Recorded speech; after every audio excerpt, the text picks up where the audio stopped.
तो बच्चों, आज की कक्षा में आप सभी का बहुत स्वागत है। आज हम लोग स्पर्श भाग 1 का पाठ एक फूल की चाह की पुनरावृत्ति करते हुए प्रश्नोत्तर पर चर्चा करेंगे तथा कुछ प्रश्नों के उत्तर भी लिखेंगे। अब सबसे पहला प्रश्न आपको मैंने पंक्तियों के अर्थ के आधार पर पंक्तियां छांटकर लिखना था, वो हमने बताया है आपको पिछली कक्षा में। आज दूसरा प्रश्न हम करेंगे ख में प्रश्न है, बीमार बच्ची ने क्या इच्छा प्रकट की। बीमार बच्ची ने क्या इच्छा प्रकट की, ये दूसरा प्रश्न है। प्रश्न ख इसमें है, बीमार बच्ची ने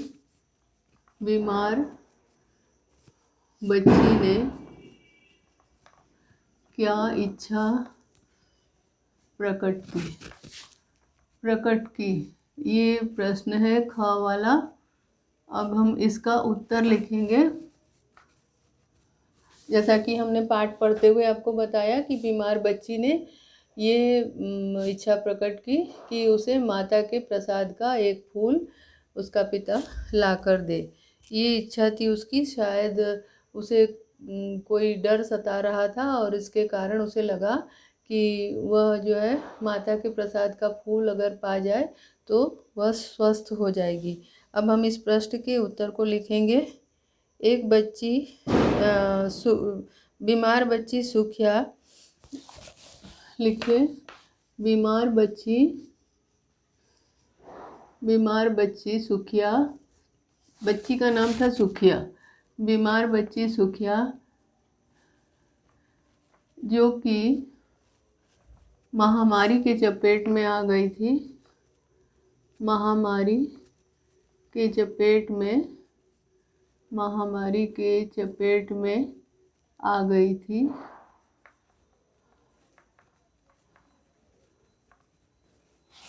महामारी के चपेट में आ गई थी। उसे तेज ज्वर ने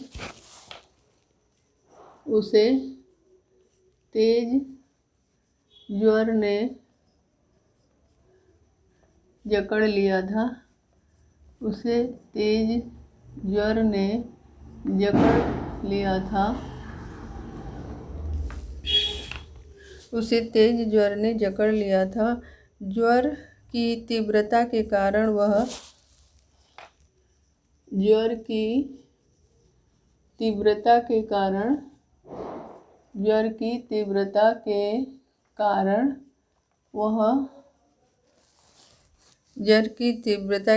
वह बेहोशी की हालत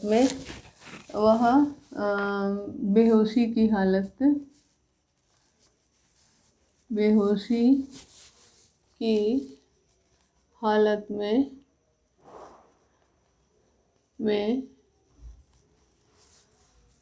चली गई थी। उसके अंग प्रत्यंग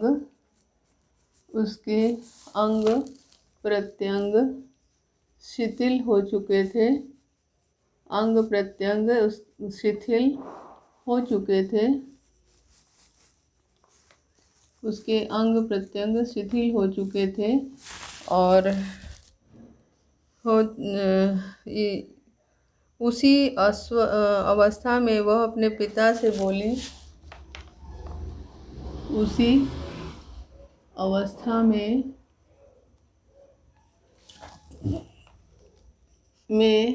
वह पिता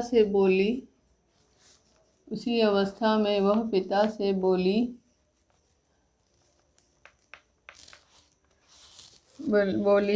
मुझे माता के चरणों का एक फूल,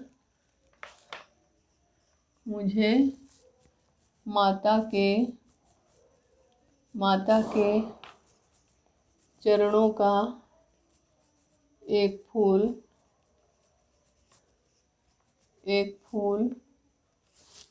मुझे माता के चरणों का एक फूल लाकर दे दो। यही उसकी अंतिम इच्छा थी। यही उसकी अंतिम इच्छा थी। यही उसकी अंतिम इच्छा थी। ये है पहला ख वाला प्रश्न। पहला प्रश्न हमने करवा दिया था। दूसरा प्रश्न है ये। अब तीसरा प्रश्न है, सुखिया के पिता पर कौन सा आरोप लगाकर उसे दंडित किया गया था।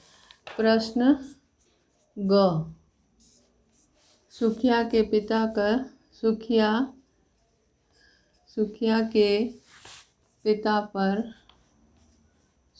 के पिता पर कौन सा आरोप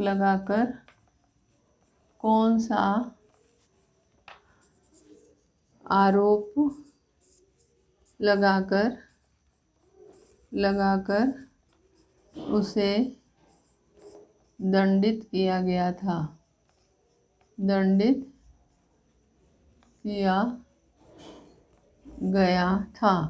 ये है आपका ग वाला प्रश्न। पाठ में आपको पढ़ते समय हमने बताया कि उस पर आरोप लगा था कि वह एक अछूत होकर क्यों मंदिर में प्रवेश करता है, और मंदिर में प्रवेश करके उसने मंदिर की जो शुचिता है, मंदिर की जो पवित्रता है, उसको नष्ट कर दी है। अब इसको हम लोग लिखेंगे। पहले आप इस प्रश्न के उत्तर को लिख लीजिए और या तो स्क्रीनशॉट ले लीजिए। मैं इसको रब करने जा रही हूँ, ठीक है। इसको यहाँ से मैं इसको वो कर दूँगी, रब कर दूँगी। तब तक आप इसका स्क्रीनशॉट ले लीजिए और या तो लिख लीजिए।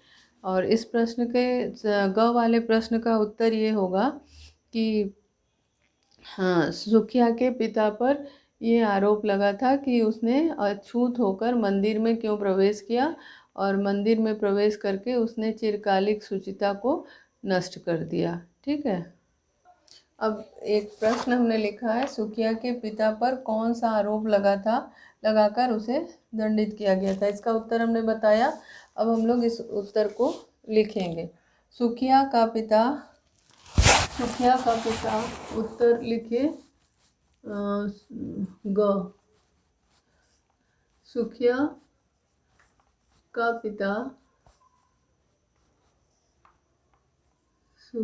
पिता अछूत वर्ग का था। सुखिया का पिता अछूत वर्ग का था।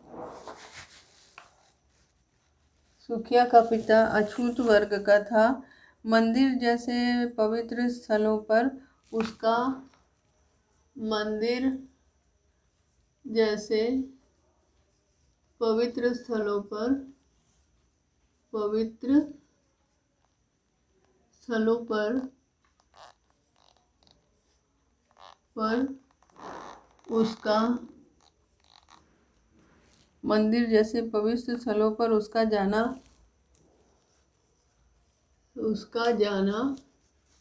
वर्जित था। वर्जित का मतलब होता है मना था। ठीक है, उसका जाना वर्जित था। अछूतों के साथ समानता का व्यवहार नहीं किया जाता था। अछूतों के साथ समानता का व्यवहार नहीं किया जाता था।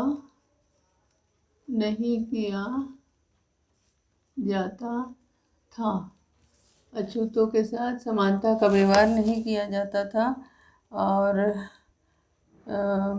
अछूत होकर भी सुखिया का पिता मंदिर में देवी माँ का अछूत होकर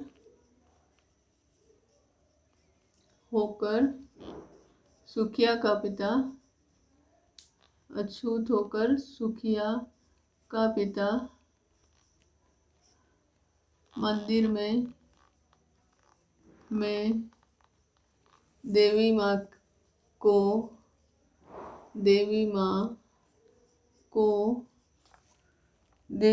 को प्रसाद चढ़ाता है, जबकि भक्तों का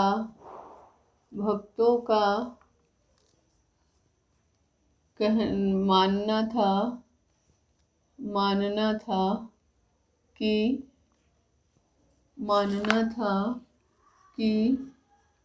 उसने मंदिर में प्रवेश करके मंदिर की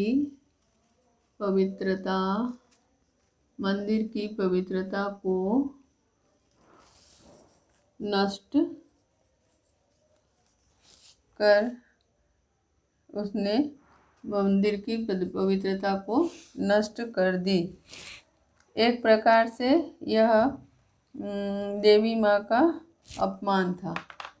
उनके विचार से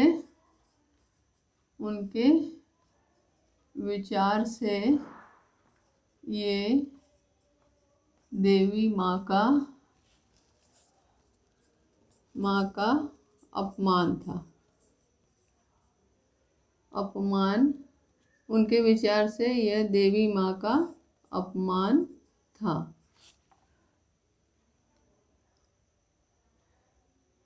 एक प्रकार से देवी माँ का अपमान था, इसलिए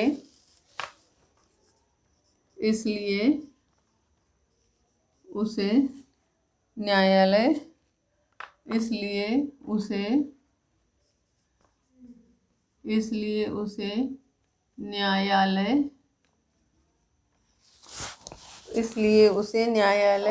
ले जाया गया।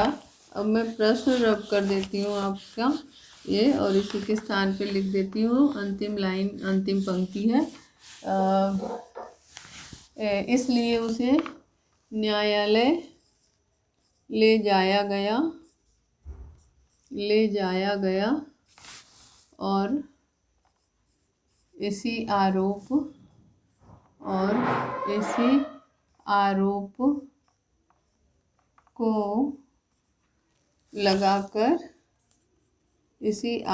को लगाकर उसे दंडित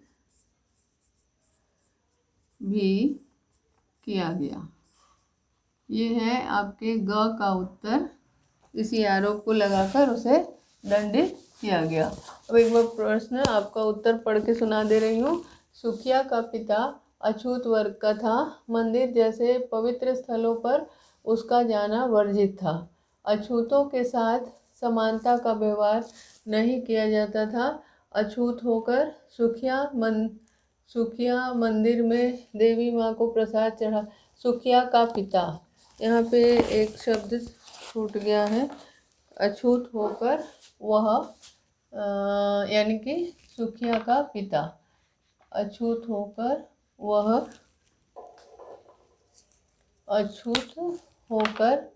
वह मंदिर में देवी माँ को प्रसाद चढ़ाता है, जबकि भक्तों का मानना था कि उसने मंदिर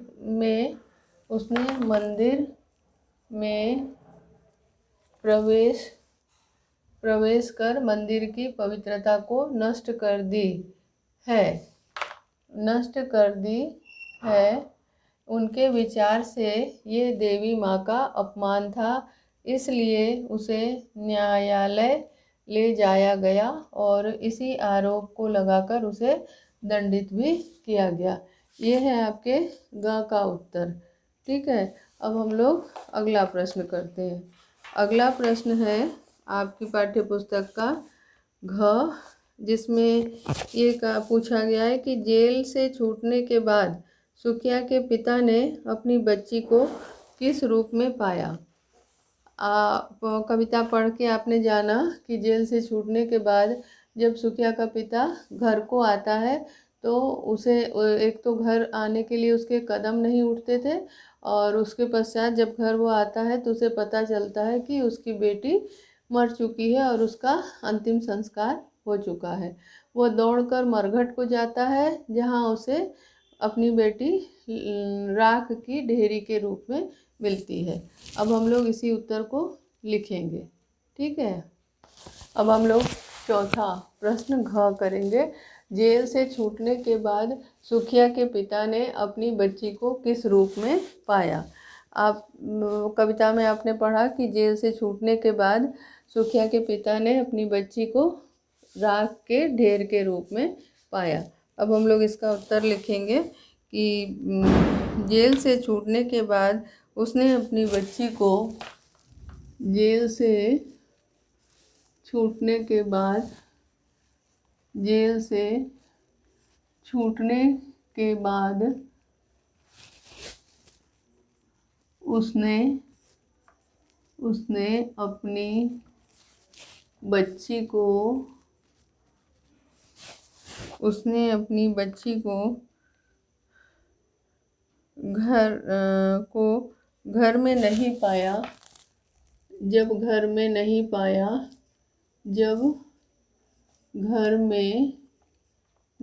पाया तो वह दौड़कर मरघट को जाता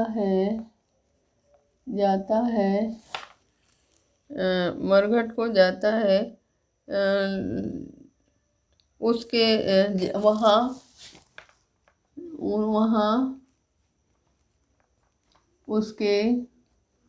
वहाँ उसके सगे संबंधी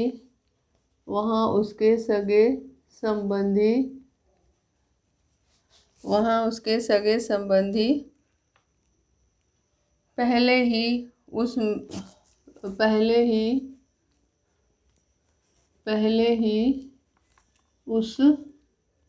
मृत सुखिया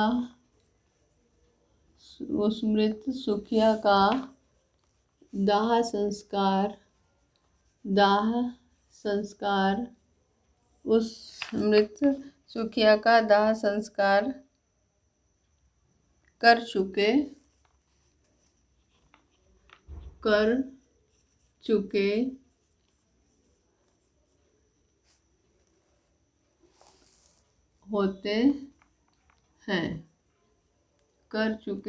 होते हैं। वहाँ सुखिया की चिता बुझी पड़ी थी। सुखिया की चिता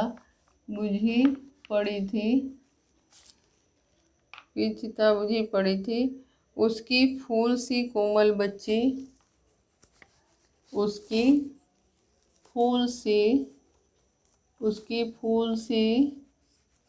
बच्ची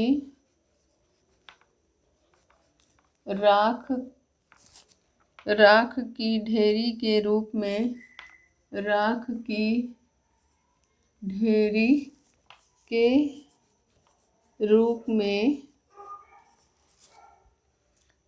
में परिवर्तित हो चुकी थी। जब वो मरघट को जाता है, वहाँ देखता है उसकी चिता बुझ चुकी है और वह राख की ढेरी के रूप में परिवर्तित हो चुकी है। एक बार पढ़ के सुना दे रही हूँ कि जेल से छूटने के बाद सुखिया के पिता ने अपनी बच्ची को किस रूप में पाया। उत्तर है, जेल से छूटने के बाद उसने अपनी बच्ची को घर में नहीं पाया। यहाँ पे को छूट गया है। उस बच्ची को जब घर में नहीं पाया तो वह दौड़कर मरघट को जाता है।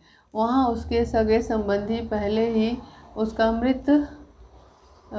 मृत सुखिया का दाह संस्कार कर चुके होते हैं। वहाँ सुखिया की चिता बुझी पड़ी थी और उसकी फूल सी कोमल बच्ची राख की ढेरी के रूप में परिवर्तित हो चुकी थी। वह जो है अपनी बेटी को राख की ढेरी के रूप में वहाँ पे पाता है। अब हम लोग इस पाठ का अंतिम प्रश्न ये है कि उसे करेंगे कि इस कविता का केंद्रीय भाव अपने शब्दों में लिखो। केंद्रीय भाव आपको पता होगा कि कविता का जो मुख्य विषय है उसे कहते हैं। कविता का मुख्य विषय क्या है? अछूत की समस्या। समाज में व्याप्त जो एक अभिशाप के रूप में अछूत की समस्या है, वह जो है इसका केंद्रीय भाव है। अब हम लोग इस प्रश्न के उत्तर को लिखेंगे। तो संक्षेप में लिखते हैं, फिर आप जो है उसको विस्तृत रूप में भी लिख सकते हैं। पाठ के आधार पर हमें लिखना है, इसको हम अब करते हैं। फिलहाल आप इसका स्क्रीनशॉट ले लीजिए और हम जो है आगे का इसको रब करके फिर आगे का अंश करेंगे। ठीक है। अगला प्रश्न है, इस कविता का केंद्रीय भाव अपने शब्दों में लिखिए। ये प्रश्न है। ठीक है।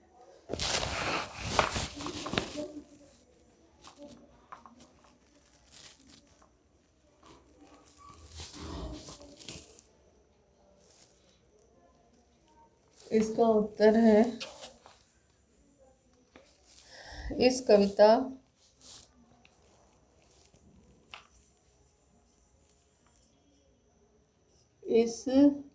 कविता में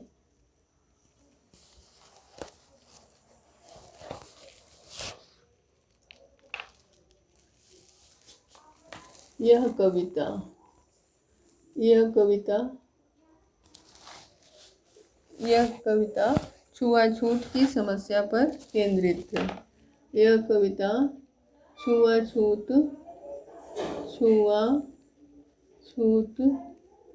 की समस्या पर केंद्रित है। यस,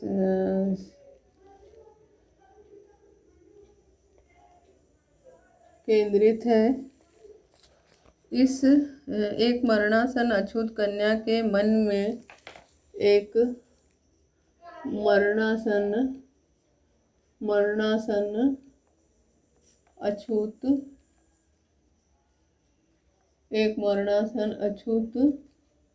कन्या के मन में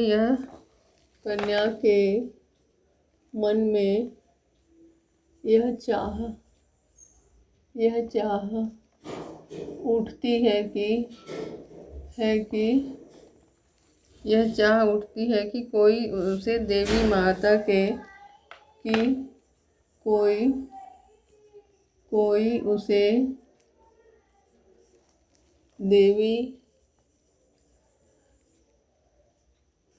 उसे देवी माँ के चरणों में अर्पित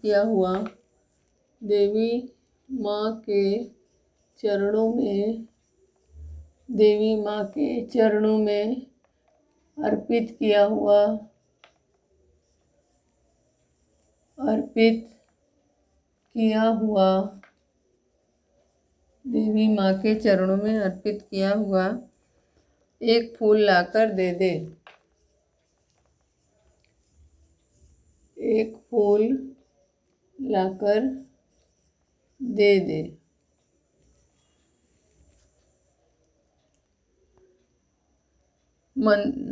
लाकर दे दे। बेटी की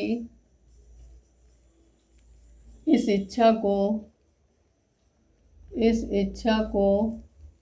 पूर्ण करने के लिए पिता मंदिर में जाता है।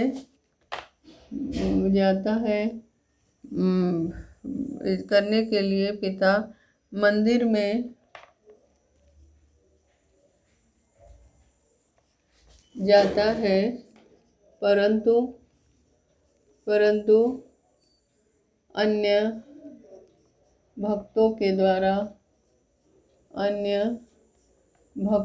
द्वारा उसे अपमानित किया जाता है। उसे अछूत कहकर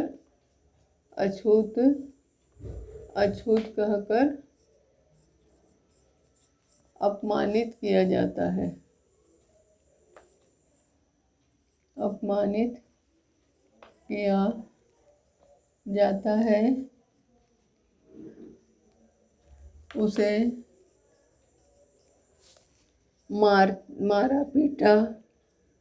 मारा पीटा भी जाता है और उसे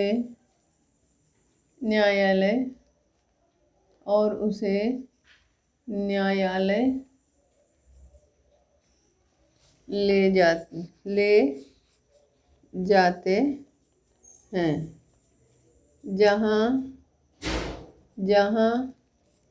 उसे 7 दिनों के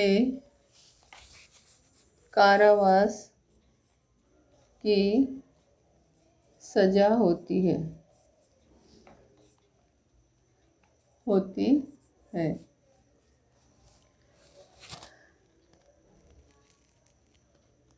पिता होती है, जिस कारण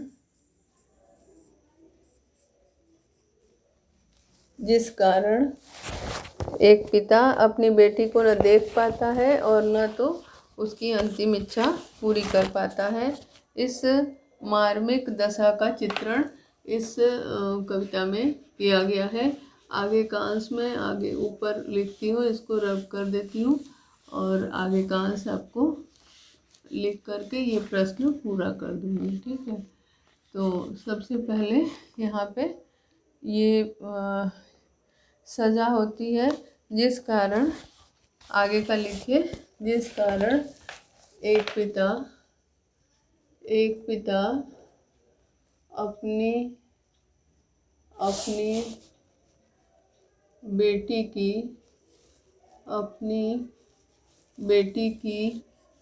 अंतिम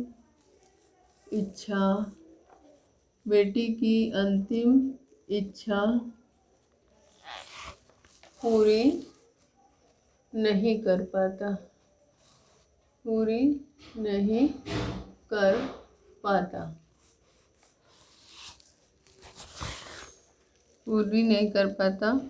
और इस प्रकार जो है, इस प्रकार कवि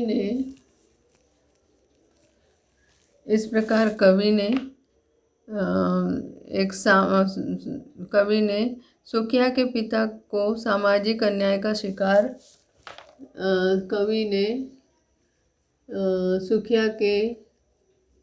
सुखिया के पिता को सामाजिक अन्याय का शिकार होते चित्रित किया है, दिखाया है। ये है इसका केंद्रीय भाव। ठीक है, अब यहाँ से इस प्रश्न का उत्तर इस प्रश्न को आप अपने मन से ज़्यादा भी लिख सकते हैं। अब हम लोग अगला प्रश्न जो कि प्रतीक का है उसको करेंगे। प्रतीक के रूप में कोई मतलब प्रश्न पूछा गया है कि इस कविता में भाषिक प्रतीक चिन्हों को छांटकर लिखिए, ये प्रश्न है। ठीक है, भाषिक प्रतीक चिन्हों को छांटकर लिखिए, ये प्रश्न यहाँ पे पूछा गया है। अब हम लोग ये प्रश्न करेंगे, उत्तर च करेंगे। ठीक है, भाषिक प्रतीक चिन्ह हम लोग करेंगे, भाषिक प्रतीक चिन्ह। उसके बाद जो है ये पाठ समाप्त हो जाएगा। अब भाषिक प्रतीक चिन्ह करते हैं। भाषिक प्रतीक चिन्ह यहाँ पे इस प्रश्न में जैसे ये कहा गया है प्रतीक, भाषिक प्रतीकों एवं बिंब, भाषिक प्रतीक एवं बिंब, ये है उत्तर। अगला इसमें जो है सबसे पहला है भाषिक प्रतीक, कितना बड़ा तिमिर आया। ठीक है, पहला है कितना बड़ा तिमिर आया, ये है, ये भाषिक प्रतीक चिन्ह है। और इसके पश्चात दो तीन और है, जैसे हाय फूल सी कोमल बच्ची, ये है हाय फूल सी कोमल बच्ची। इसके अलावा भी अन्य है, हाय फूल सी कोमल बच्ची, ये है। आज हम लोग यही समाप्त करते हैं, फिर अगली कक्षा में मिलेंगे।